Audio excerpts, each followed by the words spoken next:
কিছু স্বামী আছে তার বউ সম্পর্কে তার মা যেটা বলে তার কাছে সেইটাই সে অন্ধের মতো বিশ্বাস করে।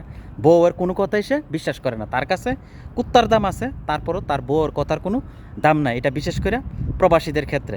তার বউ সম্পর্কে তার মা ফোন দিয়ে তার কাছে যেটা বলে সেইটাই সে অন্ধের মতো বিশ্বাস করে।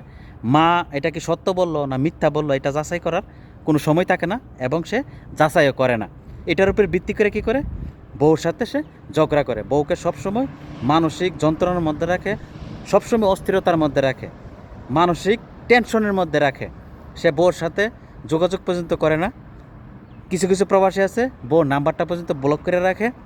আবার কিছু কিছু প্রবাসী আছে ওই মার কথা শুই না বউকে ডিভোর্স পর্যন্ত দিয়ে দেয়। কিরে ভাই, বিয়া করছেন আপনি, বউ আপনার, সংসারও আপনার। আপনার বউকে আপনি নিয়ে সংসার করবেন না তাকে ডিভোর্স দেবেন, এটা আপনার একমাত্র সিদ্ধান্ত নেবেন। মার কথা শুই না অহেতু নিরপরাধ একটা মেয়েকে আপনি ডিভোর্স দিয়ে দিলেন, তাহলে আপনি কেমন স্বামী হইলেন?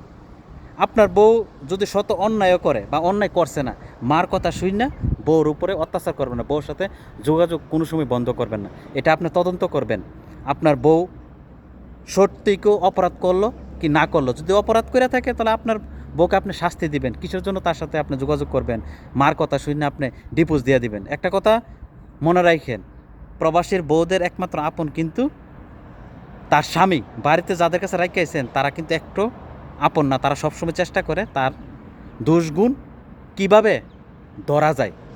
একটা কথা মনে রাখেন, কোনো মায়ে আজ পর্যন্ত কোনো পুতের বউরে আপন মনে করতে পারে নাই, আপন মেয়ে মনে করে বুকও ঠাই দিতে পারে নাই।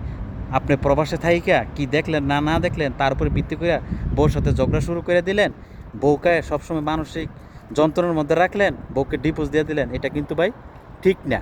এটা কোনো প্রবাসী এই ভুলটা করবেন না।